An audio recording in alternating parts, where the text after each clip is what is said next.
പെട്ടെന്ന് റെഡിയാക്കാൻ പറ്റുന്ന ഒരു ബീഫ് കറി എങ്ങനെ ഉണ്ടാക്കാമെന്ന് നോക്കാം. അതിനായിട്ട് ആദ്യം നമുക്ക് ആവശ്യത്തിനുള്ള ബീഫ് കഴുകി വൃത്തിയാക്കി വെച്ചത് 1/2 കിലോ ബീഫാണിത്. ഒരു വലിയുള്ളി, കൊറിയാണ്ടർ ലീഫ് മല്ലിയില,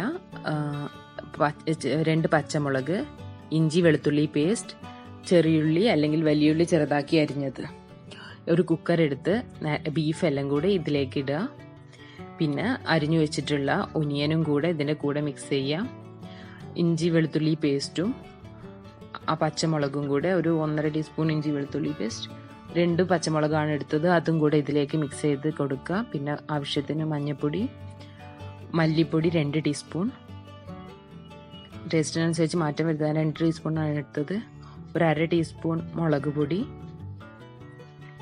പിന്നെ പെരിഞ്ജീരകമാണ്, അതൊരു 1/4 ടീസ്പൂൺ അല്ലെങ്കിൽ 1/2 ടീസ്പൂണിൻ്റെ അടുത്ത് ഇട്ട് കൊടുക്കുക. പിന്നെ ഉലുവയും അത്ര തന്നെ ഉലുവയും ആഡ് ചെയ്ത് കൊടുക്കുക. എന്നിട്ട് ഇത് ആവശ്യത്തിന് ഉപ്പും കൂടെ ആഡ് ചെയ്ത് കൊടുക്കണം. എന്നിട്ട് ഉപ്പും കൂടെ അതിലെടുത്ത് എന്നിട്ട് നന്നായിട്ട് ഇതൊന്ന് മിക്സ് ചെയ്യുക. ഉപ്പൊക്കെ പാകമാണോ എന്ന് നോക്കി ഒന്ന് നന്നായിട്ട് മിക്സ് ചെയ്ത് കൊടുക്കുക. കൈ കൊണ്ട് മിക്സ് ചെയ്താൽ മതി, ഇനി കൈ സ്പൂൺ കൊണ്ടാണെങ്കിൽ മിക്സ് ചെയ്യാം. എന്നിട്ട് പിന്നെ വെള്ളം ഒഴിക്കുക. ഞാൻ കറിയാണ് ഉണ്ടാക്കാൻ ഉദ്ദേശിക്കുന്നത്, അതുകൊണ്ട് കുറച്ച് ഗ്രേവി എടുക്കുന്നുണ്ട്. ഇത് ബീഫിന് ലെവലായിട്ട് വെള്ളം എടുക്കാവുന്നതാണ്. ഇനിയിപ്പം ഒരു വരട്ടുന്ന രൂപത്തിലാണെങ്കിൽ കുറച്ച് വെള്ളം എടുത്താൽ മതി. ഒരു ബീഫിന് പരുവത്തിൽ ഇതെടുത്ത് കൊടുക്കുക.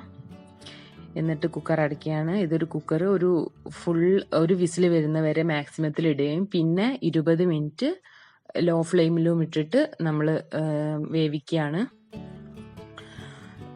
ഇപ്പം ഇതാണ് ഈ പരുവത്തിലാണ് ഇതായിട്ടുള്ളത്. ഇനി വേണ്ടത് ഒരു പാനിലേക്ക് നമ്മളൊരു 3-4 ടീസ്പൂൺ ഓയിൽ എടുക്കുക.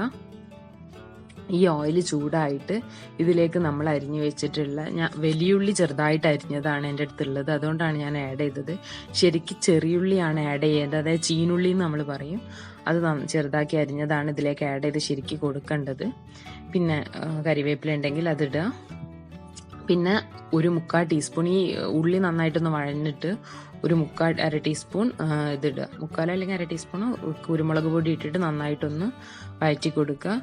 അധികം കരിഞ്ഞു പോവരുത്, കുറച്ചൊന്ന് റോസ്റ്റ് ആവുന്നത് വരെ ഒന്ന് വഴറ്റി എടുത്തിട്ട് നമ്മൾ നേരത്തെ വേവിച്ച് വെച്ചിട്ടുള്ള ബീഫ് ഇതിലേക്ക് ഒഴിച്ചു കൊടുക്കുകയാണ്.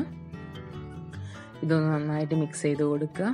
എനിക്ക് കറി രൂപത്തിലായതുകൊണ്ട് വെള്ളമുണ്ട്. ഇനി അധികം വരട്ടുന്ന രൂപത്തിലാണെങ്കിൽ വെള്ളം വേണ്ട. ഒരു കൊറിയാണ്ടർ ലീഫ് ഇട്ടിട്ട് ഒന്ന് നന്നായിട്ട് മിക്സ് ചെയ്ത് കൊടുക്കുക, ഒന്ന് തിളപ്പിക്കുക.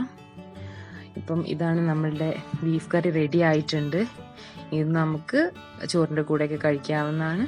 ഇഷ്ടപ്പെട്ടെങ്കിൽ ലൈക്ക് ചെയ്യണം, കമൻറ്റ് ചെയ്യണം, സബ്സ്ക്രൈബ് ചെയ്യാൻ മറക്കരുത്. അപ്പം anyway, cook it and have it. Thanks for watching.